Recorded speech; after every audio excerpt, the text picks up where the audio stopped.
Peaceful life achieve करने के पीछे ना बहुत ज़्यादा स्ट्रगल और मैं कहती हूँ अनकंडीशनल एफर्ट्स होती हैं, जो किसी को नज़र आए ना आए, लेकिन हम सब होम मेकर्स को पता होता है कि हम कितनी एफर्ट, कितनी स्ट्रगल कर रहे होते हैं किस चीज़ के लिए। सिर्फ और सिर्फ अपने घर वालों की खुशियों के लिए, अपने घर की सजावट, अपने घर को अच्छे तरीके से प्रिपेयर करने के लिए, साथ ही अपनी ज़िंदगी में सुकून लाने के लिए, ताकि हम ढेर सारी खुशियाँ समेट सकें और बिखेर सकें। So let's get started. अस्सलाम वालेकुम everyone, welcome to home maker Palwasha. Hope you are doing good. अल्हम्दुलिल्लाह, आई एम आल्सो गुड। जी हाँ, मैं किस तरीके से यूट्यूब चैनल, घर और बच्चे संभालती हूँ। बच्चा मेरा एक ही बेटा है लेकिन ये सारी चीज़ों को कैसे मैं टाइमली मैनेज करती हूँ, मेंटेन करती हूँ, साथ साथ अपनी केयर भी कर रही होती हूँ, क्योंकि सेल्फ केयर बहुत ज़्यादा ज़रूरी है। प्रायोरिटाइज़ कर लिया करें अपने टास्क, और उसमें सबसे इंपॉर्टेंट टास्क अपने आप के लिए रखा करें, अपने आप को दिया करें। अच्छा जी, यहाँ पे मैं आज अपनी रूटीन भी शेयर करूँगी, साथ में कुछ चीज़ें शेयर करूँगी कि यूट्यूब जर्नी में आपको कौन कौन सी चीज़ें हैं जो है वो काम आती हैं, और साथ ही मज़े मज़े के नाश्ते, मज़े मज़े की रेसिपीज़ शेयर करूँगी। जैसे सबसे पहले मैं उठ कर ना, आजकल जो मैंने अपनी रूटीन सेट की, एप्पल साइडर विनेगर, मैं 1 गिलास पानी लेती हूँ, नीम गर्म पानी, ठीक है। पहले मैं नीम गर्म पानी पीती थी, उसमें एप्पल साइडर विनेगर जो होता है, सेब का सिरका, उसका 1 चम्मच जो है ना, भर के नहीं, मतलब नॉर्मल और क्वांटिटी में डाल देती हूँ और मिक्स करके इसको पी लेती हूँ। मैं 1 वीक हो गया मैंने ये स्टार्ट किया, एप्पल साइडर विनेगर।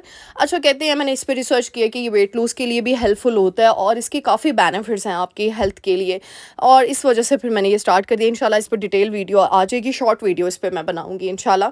अच्छा जी, उसके बाद फिर नाश्ते की तैयारी होती है। फिर घर में जितने अफराद हैं, एज़ यूजुअल हमने उन सबका नाश्ता बनाना होता है। सबकी अपनी अपनी डिमांड्स होती हैं, सबकी अपने अपने कमांड्स होती हैं अच्छा, यहाँ पे मैं बता दूँ एक चीज़ जो बड़ी इंपॉर्टेंस रखती है, जब तक आप सुबह जल्दी नहीं उठेंगे कोई भी काम मैनेज नहीं होगा। जैसे अब आपको पता है फजर की अजान बहुत पीछे आ गई है ना, यानी टाइमिंग उसकी पीछे को आ गई है, तो जाहिर सी बात है पहले हम उठते थे 5:30-6, लेकिन अब पीछे टाइमिंग आ गई है। अब 4 साढ़े 3 बजे तक हमें उठना पड़ता है। तो फिर अब टाइम पीछे अगर आ गया है, तो फिर उसको आपने इस तरीके से मैनेज करना है ताकि आप अपने लिए भी और अपने घर वालों के लिए भी ना थोड़ी सी जो है वो खुशी आप जो है उसको क्रिएट कर सके। और तभी होगा जब आप रात को जल्दी सोएंगे। फिर ये हमने, क्योंकि नींद भी प्रॉपर लेनी है ना, नींद की टाइमिंग में भी ऊपर नीचे नहीं होना चाहिए। तो जब रात को जल्दी सो जाएंगे, सुबह जल्दी उठना है, सुबह बरकतें लेनी है, अल्लाह के ज़िक्र से बरकतें ऐड करनी है अपने दिन में। और जब हम नमाज, अपने कुरान की तलावत और ये सब चीज़ें करके अल्लाह के अस्कार के बाद, फिर जो हमारे बड़े होते हैं वो पता है फिर सुबह सुबह ही नाश्ता करना प्रेफर करते हैं। और मैं कहती हूँ ब्रेकफास्ट सुबह सुबह ही करना चाहिए। नाश्ते का मतलब ये है सुबह का, ये जो 11-12 बजे नाश्ता होता है वो फिर नाश्ता नहीं कहलाता, सॉरी टू से। वो फिर आपके स्टमक के लिए, आपकी बॉडी पार्ट्स के लिए ना वो अच्छा भी नहीं होता इतना। तो इसी वजह से जो हमारे बुजुर्ग थे ना, दादी, नानी, नाना, दादा, आपने देखा वो सुबह 5-6 बजे नाश्ता कर लिया करते थे उस टाइम पे, 7 बजे तक, यानी 7 बजे से पहले पहले। इसीलिए तो माशाल्लाह माशाल्लाह वो लोग इतनी देर तक सर्वाइव कर पाए, क्योंकि उनका लाइफस्टाइल बहुत अच्छा था। इसीलिए अगर आपने अपनी ज़िंदगी को आसान करना है ना, तो अपने लाइफस्टाइल में चेंजेस लाएं, पॉजिटिव चेंज। और लाइफस्टाइल में पॉजिटिव चेंज आता है जब आप टाइम मैनेज करते हो। टाइम मैनेज तभी होता है जब आपकी रूटीन सेट होती है। रूटीन का मतलब कि आपने सुबह का नाश्ता टाइम पे करना, अपने कामों की रूटीन टाइम पे मैनेज कर लेनी, और फिर बरकत आ जाती है ना। जब सुबह सुबह आप, वो कहते हैं ना, सूरज की रोशनी के साथ अपने दिन का आगाज़ करते हो, तो फिर ऑटोमेटिकली बरकतें आनी तो हैं। अच्छा, यहाँ पे मैं पराठे बनाती जा रही हूँ, साथ में किसी ने ऑमलेट खाना है। अच्छा, कुछ लोग हमारे घर में ऑमलेट खाते हैं प्याज वाला, कुछ हरी मिर्चों वाला, कुछ में नमक और मिर्च नहीं डलती है अच्छा, यहाँ पे मैं ना चीज़ पराठा बना रही थी। एक मैंने ना आज ये चीज़ पराठा, मैंने कहा इसमें से चलो थोड़ा सा ना मोहम्मद को इंट्रोड्यूस करवाती हूँ, मोहम्मद बेटा को। अब मैंने क्या किया, ऑमलेट सिंपल नमक मिर्च के, थोड़ा सा नमक, थोड़ी सी मिर्च डाली, और फिर उसके ऊपर मैंने एक पराठा पहले थोड़ा सा सेक लिया था, थोड़ा सा ऑयल लगा के ना, हल्का फुल्का। फिर चीज़ ऐड की, चीज़ के साथ इस तरीके से मैंने उसको फोल्ड कर दिया। अच्छा, मोहम्मद बेटा ना चीज़ अब इतने शौक से नहीं खा रहा, लेकिन बच्चों को चीज़ ज़रूर देनी चाहिए। मैं इंट्रोड्यूस करवा रही हूँ, लेकिन ये कुछ खा ही नहीं रहा, मैं अब क्या करूँ। तो मैंने इसीलिए ना थोड़ी चीज़ ऐड की कि चलो एटलीस्ट थोड़ा सा तो खा लेना। बच्चों को एकदम से अगर आप कोई नई चीज़ इंट्रोड्यूस करवाते ना, एकदम से नहीं वो खाते इतनी ज़्यादा हैवी, तो थोड़ा थोड़ा करके इंट्रोड्यूस करवाएं। जैसे अब वो मोहम्मद बेटा पहले बिल्कुल भी एप्पल नहीं खाता था, मैंने उसको 1 स्लाइस देना शुरू किया पहले, थोड़ा थोड़ा करके उसको आदत पड़ी है, तो वो अब चलो 1-2 तो खा ही लेता है ना, स्लाइस पूरा ना भी खाए। तो इस तरीके से अगर आप पूरी की पूरी चीज़ बच्चे के आगे रख देते हो ना, तो वो फिर बच्चा बिल्कुल भी नहीं खाता। उसको पहले उसका टेस्ट डेवलप होने दो ना, टेस्ट बड्स आज डेवलप हो जाएंगे ना, ऑटोमेटिकली बच्चा जो है उसको खाना शुरू कर देगा। लेकिन मेरा बच्चा नहीं खा रहा अभी तक, जो कि मुझे समझ नहीं आ रही लेकिन चले, ये भी बच्चों की स्टेजेस हैं, फेसेस हैं, और मेरा फर्स्ट टाइम एक्सपीरियंस हो रहा है, तो इंशाल्लाह मैं भी सीख रही हूँ। और आप लोग इतनी प्यारी प्यारी एडवाइसेस देते हो ना माशाल्लाह से, तो ये सारी चीज़ें मुझे आप लोगों के थ्रू भी बड़े प्यारे प्यारे से और बड़े मज़ेदार से आइडियाज़ मिल रहे होते हैं। And thank you so much आप सबका, इतना प्यार, इतना सपोर्ट, इतनी दुआएं देने का बहुत बहुत शुक्रिया। इसीलिए जो भी मेरे चैनल पे न्यू आया है वो भी मेरी फैमिली को ज्वाइन कर ले और चैनल को जाके लाइक कर दे, शेयर कर दे, सब्सक्राइब कर दे और कमेंट का बटन भी जो है कमेंट भी ज़रूर करना है और प्यारी सी दुआ देकर जानी है, क्योंकि यकीन करें जो मैं आपकी दुआएं पढ़ती हूँ ना, दिल से आप सबके लिए दुआ निकलती है कि अल्लाह ताला आप सबकी ज़िंदगियों में ढेरों खुशियाँ लाए। अल्लाह ताला मेरी सारी बहनों के नसीब बहुत अच्छे करे, आमीन सुम्मा आमीन। अच्छा जी, यहाँ पे ना मेरे साथ आज एक मिसहैप भी हो गया था। मेरा ना 2-3 दिन हो गया, आपने देखा मेरी वीडियोस का ना थोड़ी पोजीशन चेंज हुई है, क्योंकि मैं एक हाथ से कभी कैमरा पकड़ रही होती हूँ, किसी को तरले करके मिन्नतें करके पकड़ा रही होती है। अच्छा, मुझे काफ़ी क्वेश्चंस आते हैं, आप किसको कैमरा पकड़ाती है? भाई घर में कोई इतना वेला नहीं होता, आपको तरले मिन्नतें करनी पड़ती हैं जब रिकॉर्डिंग के टाइम आ जाता है तो मैं तो जुगाड़ करती हूँ, कभी किसी के पास पकड़ा देती हूँ, कभी कहीं पे अड़ा देती हूँ, अटका देती हूँ। अच्छा, यहाँ पे देखें, एक में हमारे घर में जी सालन घिया गोश्त मैंने कल बनाया था, तो घिया गोश्त था, कुछ ने अंडे नहीं खाने थे, तो मैं फिर साथ साथ सब गर्मा गर्म नाश्ता देती गई। यहाँ पे एक रात की रोटी बची हुई थी, मुझे रात की रोटी खाना बहुत पसंद है, इसको मैंने थोड़ा सा ऑयल लगाया, गर्म करके मैंने ये निकाली। सालन के साथ मेरा फेवरेट नाश्ता है रात की रोटी गर्म करके और साथ में आपका वो जो सालन है रात का बना हुआ, इतना मज़े का कोई लगता है। ये घिया गोश्त इतना मज़े का बना था ना, इसकी रेसिपी मैं आप लोगों के साथ शेयर करूँगी। वो मैंने रिकॉर्ड की हुई थी, बस मैं डाल नहीं पाई लास्ट वीडियो में। और ये इतना मज़े का कोई झटपट स्टाइल घिया गोश्त था ना, और चिकन था इसमें, इसीलिए बच्चे अगर ना आपके नहीं खाते ना, ये भी एक दूंगी, सब्ज़ी वगैरह दालें तो उसमें गोश्त चिकन तो सब कोई शौक से खाता है ना, तो चिकन ऐड कर दिया करें, मीट बीफ मटन जो भी ऐड करना है वो ऐड कर दें, उससे टेस्ट बहुत अच्छा डेवलप होता है और बच्चे भी जो है ना और सब्ज़ी वगैरह खा लेते हैं। वैसे घिया तो खाना चाहिए, ये तो बहुत इसमें शिफा है, मुझे बहुत पसंद है घिया, बहुत ज़्यादा। अच्छा जी, ये देखिए फिर उसके बाद नाश्ता वगैरह देखे, मैंने सारे बर्तन धो लिए, काउंटर टॉप वगैरह क्लियर कर दिया, क्योंकि आज बननी थी कड़ी, और जब कड़ी बननी होती है ना उससे पहले पहले सारे काम मैं ख़त्म कर लेती हूँ। यहाँ पे ये जो देसी घी मैंने निकाला था ना, इसकी पतीली होती है, आपको भी पता है, इस पतीली का हाल ये हो जाता है जब देसी घी बन जाता है। अब इसको कैसे हम इसको मिनटों में हमने साफ़ करना है, मैंने कहा ये क्लीनिंग टिप भी साथ ही दे दूँ। मैंने क्या किया, उसमें गर्म पानी ऐड किया, उसको चूल्हे पर रख दिया 2-3 मिनट के लिए, वो एकदम से बॉयल हुआ पानी, और गर्म पानी से ये देखिए गर्म पानी मैंने सिंक में गिरा दिया, एक चम्मच पकड़ी, उस चम्मच से वो अंदर जितना भी उसका वो गूदा सा लगा हुआ था, वो मटेरियल लगा हुआ था, वो सारा चम्मच की हेल्प से मैंने ख़त्म कर दिया। स्पंज यूज़ नहीं किया ताकि स्पंज के ऊपर वो सारा लग ना जाए, फिर स्पंज को साफ़ करना बड़ा मुश्किल हो जाता है। फिर लिया ये डाइल्यूट ब्लैक ऑयल, काला तेल, जिसको मैं डाइल्यूट करके यूज़ करती हूँ। हमेशा याद रखें, काला तेल कभी भी इसी तरह यूज़ नहीं करना, इसको हमेशा डाइल्यूट करके देना है। और एक मिसहैप भी हुआ था लास्ट स्टेज में, वो भी आप लोगों के साथ शेयर करूँगी। अल्लाह ताला ने बस बचाया है मुझे। भला क्या हुआ था, एकदम से ना ब्लैक ऑयल यहाँ पे रखा हुआ था, और मैंने ये देखिए जो जाली नहीं होती इसको पकड़ लिया, ठीक है। काला तेल पड़ा हुआ था, पता नहीं मैं नींद में थी, तो मोहम्मद बेटा के लिए मैंने फीडर बनाना था, मैं उठी हूँ तो बोतल ना यहाँ पड़ी हुई थी, और आपको पता है ये बोतल दूसरी वाली है। इसको मैंने ऐसे ही पकड़ा है तो वो ऐसे पिंच हो गई एकदम से, मैं आधी नींद में थी, वो एकदम से ना उसका एक ड्रॉप निकला और मेरी आँख में बिल्कुल, ये जो राइट आई थी ना मेरी, बिल्कुल इसके अंदर गया, और मुझे इतनी जलन हुई, यकीन करें उस टाइम पे मेरी आई इतनी रेड हो गई। और रात के 12 साढ़े 12 का टाइम, बंदा किस डॉक्टर के पास जाए उस टाइम पे। तो मैंने फिर किसी को उठाया नहीं, मैं ऐसे ही बैठी रही, आधा घंटा वेट किया, 1 घंटा वेट किया, वो मेरी आए सही ना हो, आँख बिल्कुल भी ठीक ना हो, मुझे इतनी टेंशन लग गई। मैं दरूद पाक पढ़ती गई, आँखों में छट्टे मारे मैंने पानी जल्दी से गिराया, और फिर उसके बाद ना वो ड्रॉप्स पड़े हुए थे, आई ड्रॉप्स पड़े थे, शुक्र अल्लाह का, वो मैंने ऐड किए तो फिर थोड़ा सा रिलीफ मिला। तो आप लोगों को ये एडवाइस है, बहुत ध्यान से यूज़ करें ब्लैक ऑयल। और शुक्र है ये डाइल्यूट था, यानी थोड़ा सा तेल था और इसमें ज़्यादातर पानी था। अगर ये कंसनट्रेटेड होता तो खुदा न ख्वास्ता मतलब कुछ मिसहैप ना हो जाता। बट अल्लाह का शुक्र है, अल्लाह का करोड़ दफ़ा शुक्र है, जितना उस रब का शुक्र अदा करें उतना कम है। और आप सबकी दुआएं हैं जो मैं कहती हूँ इतना काम आ रही होती हैं ना, जो जगह जगह पे मेरे काम आ रही होती हैं। बहुत बहुत शुक्रिया। अपनी आप ही पलवशा को ऐसे ही दुआओं में याद रखना है। आप सबकी दुआएं मेरे साथ हैं तो मैं यहाँ तक आई हूँ, वरना मैं कुछ भी नहीं हूँ, यकीन करें मैं कुछ भी नहीं हूँ। अच्छा ये देखिए, मैं कही थी कि मेरा स्टैंड ना टूट गए थे, दोनों स्टैंड मेरे टूट चुके थे। फिर मैं गई हूँ, पूरा 1 हफ़्ता हो गया था, मैं स्टैंड ही नहीं ला पा रही थी, कुछ टाइम ही नहीं हो रहा था, बाहर निकलने ही नहीं हो रहा था। फिर मैंने कहा भई कोई अच्छी क्वालिटी का स्टैंड दें, कुछ मैंने फिर ये मुझे किसी ने मेरी खाला ने शॉप बताई, मैं इतनी दूर गई स्पेशल क्योंकि जो मेरे कॉलोनी में शॉप्स थी ना वहाँ से मैंने पहले स्टैंड बाय किए थे, लेकिन वो ठीक ही नहीं गुज़रे, वो सिर्फ़ ढाई ढाई महीने 3-3 महीने हुए और वो टूट गए। मैंने कहा भई कोई मुझे अच्छी क्वालिटी का दें प्लीज़ अच्छे तरीके से, फिर इन्होंने मुझे काफ़ी दिखाए, मुझे एक पसंद आया, मैंने कहा ठीक है अभी ट्राई करती हूँ, अभी मैंने पैसे ज़्यादा इन्वेस्ट नहीं करने। ये रिंग लाइट भी साथ दे रहे थे, फिर मैंने कहा मेरे घर में लाइट अच्छी है, मैंने रिंग लाइट स्किप कर दी। मैंने कहा ठीक है रिंग लाइट की अभी ज़रूरत नहीं है, फिर वो वीडियो क्वालिटी ना कुछ ज़्यादा फ़ेक लगती है, मुझे ऐसे फ़ील होता है रिंग लाइट से ना फ़ेक क्वालिटी आती है, तो मैंने इसको रिमूव कर दिया। मैंने कहा नहीं नेचुरल क्वालिटी होनी चाहिए, तो फिर मैंने रिंग लाइट, फिर मैंने यहाँ पे अपने मोबाइल कवर्स देखे, मैंने कहा भाई कोई अच्छा सा देख लेते हैं, मोबाइल कवर अच्छा ही हो गया, मोबाइल कवर चेंज नहीं किया, फिर मुझे ये वाइट सा बड़ा डिसेंट सा लगा, साथ में मैंने एक तीर से दो शिकार कर लिए, साथ ही मोबाइल कवर ये 250 तक का, मुझे 350 कह रहे थे, देखो ना रेट करना पड़ता है, आप जब वो क्या कहते हैं नहीं भेदभाव करते हो, हाँ यही कहते हैं ना तो भेदभाव से ना वो कर ही लेते हैं, तो 350 से मैं उसको 250 पे ले आई थी, तो फिर 250 का उसने मुझे दे दिया। बाद में मुझे अफसोस हो रहा था मैं 200 कहती, शायद वो 200 का भी दे देता देखिए जो दराज से जो इधर उधर इतने महंगे महंगे मिलते हैं, आपको ये 600-700 से नीचे नहीं मिलने वाला, और यहाँ पे माशाल्लाह उसने 250 का मुझे दे दिया।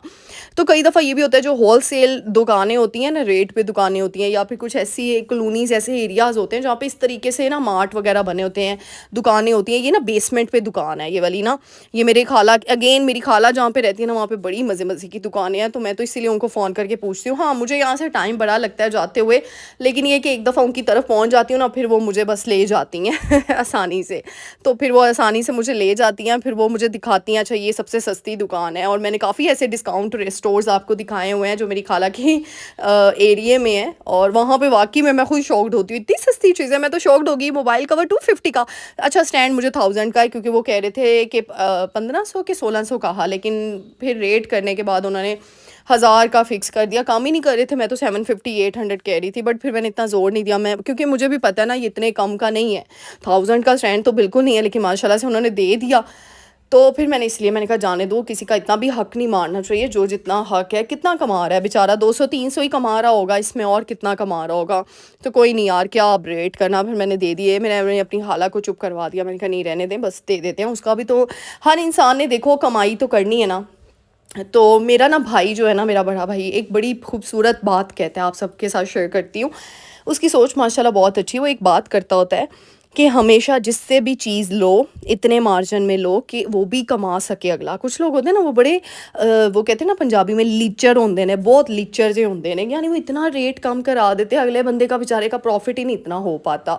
तो मेरे भाई की बड़ी बड़ी मुझे उसकी ये खूबसूरत बात लगती है कि किसी से भी कोई लेन देन करो ना, तो अगले का मार्जिन भी सोचो, उसका मार्जिन रख के चीज़ खरीदो, ताकि वो भी तो अपने बाल बच्चों के लिए कुछ खरीद ले। वो भी तो, हर इंसान ही तो कमाई के लिए मुनाफे के लिए काम कर रहा है। कौन है जो मुनाफे के बगैर काम कर रहा है, प्रॉफिट विदाउट प्रॉफिट काम कर रहा है। तो मेरे भाई की ये बड़ी खूबसूरत बात है, जब से ये उसने की है ना वाकई में होता है। इसलिए मैं फिर ज़्यादा रेट नहीं ऐसी दुकानों में ऐसे लोगों के साथ करती है जिनका मार्जिन ही बेचारों का 200-300 या 400 हद होता है। वो कौन सा 2-2 हज़ार का मार्जिन लेकर बैठे हैं बेचारे। हाँ ऐसी कुछ हैं दुकानें, ऐसे कुछ हैं ब्रांड जो वाकई में इतना मार्जिन रखते हैं, हम उधर तो कुछ कहने के काबिल नहीं होते, क्योंकि एक वो ब्रांड का नाम हमें चुप करवा देते, और ऐसी दुकानों पर हम ऐसे बोल रहे होते हैं, ऐसे लड़ रहे होते हैं कि जैसे पता नहीं कोई हमसे 5-5 6-6 हज़ार का ना प्रॉफिट करवा रहा है। तो बस अपनी अपनी सोच है, तो मैंने कहा आप लोगों के साथ शेयर कर दो। अच्छा जी, उसके बाद फिर मैं चीज़ें वगैरह ख़रीद के, क्योंकि आज धूप कम निकली हुई थी, मैंने कहा पहले भी मैं काम कर लूँ, क्योंकि फिर ये रह जाता है ना, फिर रह ही जाता है। और मुझे इतनी मुश्किल होती थी स्टैंड के बगैर रिकॉर्डिंग करने की। ये देखिए ये भी स्टैंड के बगैर मैंने कड़ी बनाई, एक हाथ से पकड़ना फिर एक हाथ से जो है वो करना बहुत मेरे लिए टफ था। स्टैंड के साथ ये होता है आप कंफर्टेबल होते हो, आप इजीली रख देते हो, तो फिर इस वजह से ना मोबाइल भी 1-2 दफ़ा मेरा नीचे गिर गया, बस जुगाड़ के तरीके में। तो मैंने कहा भाई अब स्टैंड लेकर आना बनता है, ये क्या मैं जो है वो बस निकालूँ टाइम। अच्छा कड़ी मैं सिंपल देखें, अच्छा कड़ी का एक सीक्रेट इंग्रेडिएंट बताऊँ, मेथी दाना, यानी प्याज़ों को लाइट ब्राउन करके आपने देखा, साथ ही ऑयल में मैंने मेथी दाना डाला। मेथी दाना को थोड़ा सा करकरा करना है ऑयल के अंदर, और वो थोड़ा सी उसकी खुशबू आएगी। फिर साथ ही आपने लहसुन अदरक का पेस्ट, मिर्चें और बना के कड़ी आपने ऐड कर देनी है बस। सूखा धनिया आपने जो है साबुत वो ऐड करना है, और उसके बाद उसको बस रख दो। कढ़ी सबसे ईज़ी है। फिर देखिए किचन के हालात देखें और यूँ चुटकियों में काम हो गया लेकिन ये सिर्फ वीडियो में हुआ है। ये बड़ा फैंटेसी वाला वर्ड है। ये चुटकियों में 1 मिनट में किचन साफ़, लेकिन हुआ नहीं ऐसे, फ्रैंकली स्पीकिंग। लगा है टाइम इसमें बहुत ज़्यादा। फिर मैंने साफ़-सुथरा करके ये देखिए काउंटर टॉप, जब किचन साफ़ होता है ना, यकीन करें आप, क्या आधा स्ट्रेस रिलीज़ हो जाता है। अच्छा, अभी इस तरीके से मैं टाइम मैनेज करती हूँ, मेरा 1 बजे तक माशाल्लाह से सब काम हो जाते हैं। यानी हांटी रोटी हो गई, मैं बाहर से भी चक्कर मैंने आधे घंटे में, 1 घंटे में मैंने अपना काम भी मैंने ख़त्म करके मैं वापस आ गई। और नहीं, सवा घंटा लगा था, यानी आते-आते 1.5 घंटा लग गया था, ठीक है। ये तभी होता है जब आप सुबह-सुबह अपना 8 बजे तक नाश्ता हो गया, तो सारे काम देखिए, सफाइयाँ हो गई, घर के काम हो गए, माशाल्लाह से हर चीज़ हो गई। तो आप लोग पूछते हो ना, आप ही तीनों चीज़ों को आप कैसे लेकर चलते हैं। मैं एक चौथी चीज़ एक और भी कर रही हूँ, जो मैंने आप लोगों के साथ रिवील नहीं की हुई, वो भी फिर इसी तरीके से मैनेज कर रही होती हूँ ना। फिर साथ ही देखिए मैंने पकौड़ों का मिक्सचर, इसमें पालक, आलू, प्याज, मैं पकौड़े बड़े वो बनाती हूँ, रॉयल जो है ना वे में बनाते हैं शाही अंदाज में पकौड़े बनते हैं, हर चीज़ लमाज मार डलते हैं। सिंपल वाले पकौड़े मैं कढ़ी में नहीं डालती। अच्छा, प्याज मैंने डाल दिए। अच्छा, वैसे आज बताऊँ, इस तरह की जो ज़्यादा सारी सब्ज़ी होती है ना, फिर मैं हेल्पिंग हैंड ले लेती हूँ। तो घर में आपके बड़े बुज़ुर्ग होते हैं ना, उनके सामने आप सब्ज़ियाँ दे दें, अपनी अम्मी को कह दें, सास अम्मी को कह दें, बड़े मज़े से वो फिर आपको सब्ज़ियाँ कट करके दे देते हैं, आपकी आधी मुश्किल आसान हो जाती है। तो फिर मैंने क्या किया, मैंने प्याज दे दिया, आलू मैंने खुद ही कट किए, पालक भी उनसे साफ़ करवा ली। फिर मैंने ये सारे प्याज, आलू और पालक मैंने ऐड कर दिया। अब इसके अंदर सूखा धनिया, सारे स्पाइसेस ऐड कर दूँगी और इसको 2 मिनट के लिए रख दूँगी ताकि प्याज अपना पानी छोड़ दें। और फिर मैं लास्ट मोमेंट पे बेसन ऐड करती हूँ, बहुत ही कम बेसन ऐड करते हैं, इतना भर भर के बेसन ऐड नहीं करते, फिर आपके ना बाज़ार जैसे क्रिस्पी पकोड़े बनते हैं और इतने कोई मज़ेदार पकोड़े बनते हैं। हाँ, बेकिंग सोडा ऐड कर लें, और चावल का अगर आटा है ना, उसको मतलब छान के ना, वो भी 2 चम्मच ऐड कर दें। उफ़, इतने मज़ेदार क्रिस्पी पकोड़े बनेंगे ना, यकीन करें मज़ा आ जाएगा, चस आ जाएगी आप सबको तो ये देखिए, ये सारे किए। फिर एक हाथ में मोबाइल पकड़ा हुआ था, इतनी स्टैंड की मुझे यहाँ कमी फ़ील हुई ना। फिर बस मैंने ये देखिए इस तरीके से करके, और इसको साथ ही मैंने ये देखिए पकोड़े बनाती गई, फिर साथ ही इसको मैंने ना रखती गई सेपरेट होकर। इस तरीके से ना आपका काम काफ़ी मैनेज हो जाता है। फिर मैं क्या करती हूँ, जब मेरी हांडी रोटी 1:30 बजे, क्योंकि गैस ही 2 घंटे के लिए आ रही होती है, फिर उसके बाद ना मैं नहीं, माशाल्लाह वैसे आजकल तो गैस ना हमारी थोड़ा टाइमिंग उससे ज़्यादा कर ली अपनी, शुक्र अल्लाह का। तो फिर मैं 2 बजे तक ये सारे साथ ही रोटियां भी बना लेती हूँ। फिर मैंने इसीलिए पकोड़े बना ली। कढ़ी मेरी पक चुकी है, उसको मैंने उतार कर फिर वहाँ पे रोटियां चढ़ा दी। मैं कहा चलो साथ ही, अब किचन में घुसे तो हुए, अब क्या बार बार जाना। मेरा होता है कि मैं किचन में जाऊँ ना, अब पसीना आया हुआ है, जाहिर सी बात है, इतनी तो स्वेटिंग हो रही होती है, साथ ही काम निपटे और मैं बाहर आऊँ और मैं शावर लूँ, कपड़े चेंज कर दूँ, दैट्स इट, मेरा ये टास्क होता है। इसीलिए मैं 1 घंटे में ही हर काम अपना कर लेती हूँ। लेकिन ये जब कढ़ी बनानी होती है, 1 घंटा नहीं लगता, 1.5 घंटा तो लग ही जाता है। तो बस फिर मैं 2 बजे तक ये काम ख़त्म करके फिर 2 बजे ना, अच्छा, इस टाइम पे मोहम्मद बेटा को मैंने इंगेज किया होता है डिफरेंट एक्टिविटीज़ में, वो मैंने आप लोगों को लास्ट पार्ट में शेयर की हुई थी। वो अपने बड़ों के साथ कुछ देर के लिए टाइम स्पेंड करता है, फिर अपने टॉयज़ के साथ, फिर अपनी कार्स के साथ, इस तरीके से। फिर अच्छा, मैंने ना ये देखिए मेथी दाना सीक्रेट इंग्रेडिएंट, और इतनी येलो येलो क्यों है, मैं फूड कलर ऐड करती हूँ मैं कढ़ी में हमेशा। फिर बहुत ही मज़ेदार सी वो, और कढ़ी येलो कलर की ना वो मज़ा ही नहीं आता, वो वाइट वाइट नहीं मज़े की होती है तो अगर कलर ना, इंस्टेंट रेसिपी इसको बनाने का यही फार्मूला है, जुगाड़ी। बीच में जुगाड़ और स्मार्ट इंग्रेडिएंट्स इंक्लूड करें, फिर यूँ यूँ बनती हैं चीज़ें। अच्छा, तो फिर 2 बजे के बाद ना मैं क्या करती हूँ, नमाज़ वग़ैरह पढ़ के, 1:30 पौने 2 बजे नमाज़ वग़ैरह पढ़ के, और अपने अस्कार करके ना, फिर मैं ना मोहम्मद बेटा को थोड़ी देर के लिए खाना खिलाती हूँ, उसके साथ क्वालिटी टाइम स्पेंड करती हूँ, उसको सुला देती हूँ। 2:30 बजे तक मोहम्मद बेटा सो जाता है ना जब, फिर मैं अगर नैप टाइम मैंने लेना हो तो मैं कर लेती हूँ हाफ़ एन आवर के लिए, और उसके बाद फिर मेरा ना यूट्यूब का काम होता है, यानी मैंने किस टॉपिक पे वीडियो बनानी है, 3 से 4 मेरा ये काम होता है। अगर मैं 2:30 से 3 बजे तक मैंने नैप टाइम कर लिया या रेस्ट कर लिया है, या 3:30 तक, तो आधा घंटा इज़ इनफ। फिर हाफ़ एन आवर मेरे पास इनफ होता है, वो उस पे मैं अपना सारा यूट्यूब का रिसर्च कर लेती हूँ। अब मैंने अब जो अपना काम करना होता है, अगर मेरी यूट्यूब पे मैंने अगर पहले से टॉपिक डिसाइड किए हुए हैं, और फिर मैं उसको नहीं छेड़ती, तो फिर मैं अपने काम को कर लेती हूँ आधे घंटे के लिए, दैट्स इट। उसके बाद 4 साढ़े 4 हो जाते हैं, मोहम्मद बेटा 5 बजे तक उठते हैं, मेरे पास फिर आधा घंटा होता है।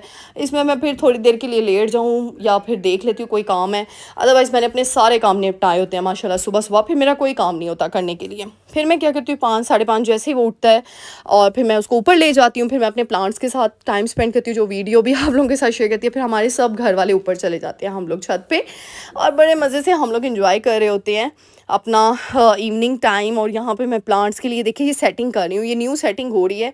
और यहाँ पे देखें, ये जी मैंने यहाँ पे ये वॉल हैंगिंग जो है ये मैंने दिखाए थे लास्ट ईयर की वीडियो में, आप लोग देखें। अच्छा, आप मेरी ना लास्ट ईयर की वीडियोस देखें, यकीन करें आपको मज़ा आ जाएगा। मैंने आपको ऐसे ऐसे मेकओवर प्लांट्स के बारे में, अपनी छत के बारे में बताए हुए हैं ना। क्लीनिंग टिप्स जो मेरी हैं वो इतनी मज़े मज़े की बताई है ना, तो उनको देखेंगे ना आप लोगों को बहुत मज़ा आने। तो बस इस तरीके से ना मगरिब से पहले पहले हम ऊपर इंजॉय करते हैं, मैं अपने प्लांट्स को भी देख लेती हूँ। इस तरीके से सारे काम मैनेज अल्हम्दुलिल्लाह हो जाते हैं। फिर मगरिब के बाद की रूटीन आपको पता ही है, वही हांडी रोटी होती है, वही चीज़ें होती हैं, फिर सोने का टाइम आ जाता है। तो ये है मेरी सिंपल सी रूटीन जो मैंने आप लोगों के साथ शेयर की है, और उम्मीद करती हूँ आपको ये वीडियो पसंद आई होगी। मुझे अपनी दुआओं में याद रखना है, ढेर सारी दुआओं में, और मेरे चैनल को लाइक शेयर सब्सक्राइब जरूर करके जाना है, बेल आइकन पे ज़रूर क्लिक करना है, ताकि मेरी न्यू जितनी भी नोटिफिकेशंस हैं न्यू वीडियोस की वो ज़रूर आप तक पहुंचे, और साथ ही साथ जब भी मैंने लाइव आना है तो वो भी नोटिफिकेशन आप तक फ़ौरन पहुंच जाए। उम्मीद करती हूँ आज की वीडियो पसंद आई होगी, और पसंद आने के बाद लाइक शेयर सब्सक्राइब तो करना ही करना है भाई, और प्यारा सा कमेंट भी देकर जाना है। मिलते हैं नेक्स्ट वीडियो में, टिल देन अल्लाह हाफिज़।